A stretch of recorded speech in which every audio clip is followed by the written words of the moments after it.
بسم اللہ الرحمن الرحیم۔ طائف کا سفر۔ مکہ سے 40 میل کے فاصلے پر ایک سرسبز اور شاداب شہر تھا جس کا نام طائف ہے۔ آپ صلی اللہ علیہ وسلم نے مکہ کے لوگوں کی حالت دیکھ کر یہ طے کیا کہ طائف جائیں اور وہاں کے رئیسوں کو اسلام کا پیام سنائیں۔ آپ صلی اللہ علیہ وسلم زید بن حارث رضی اللہ تعالی عنہ کو ساتھ لے کر طائف گئے اور وہاں کے رئیسوں کو دین حق کی دعوت دی، مگر افسوس کہ ان میں سے ایک نے بھی اس کو قبول نہیں کیا اور اسی پر بس نہیں کیا، بلکہ بازار کے شریروں کو ابھار دیا کہ وہ آپ صلی اللہ علیہ وسلم کو تکلیف پہنچائیں۔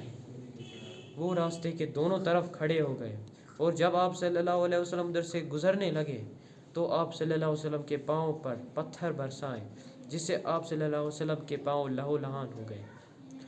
آپ صلی اللہ علیہ وسلم درد کے مارے کہیں بیٹھ جاتے تو وہ بازو پکڑ کر اٹھا دیتے، جسم پر پتھر مارتے اور گالیاں دیتے۔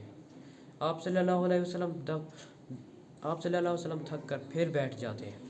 آخر آپ صلی اللہ علیہ وسلم نے ایک باغ میں پناہ لی۔ یہ کیسی بے کسی کا وقت تھا۔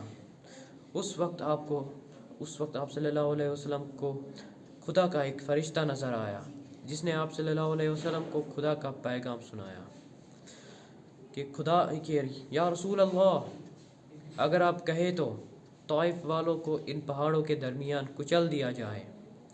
آپ صلی اللہ علیہ وسلم نے امت پر مہربان ہو کر عرض کیا کہ خدایا ایسا نہ کرنا، شاید کہ ان کی نسل سے کوئی تیرا ماننے والا پیدا ہو۔ وما علینا الا البلاغ المبین۔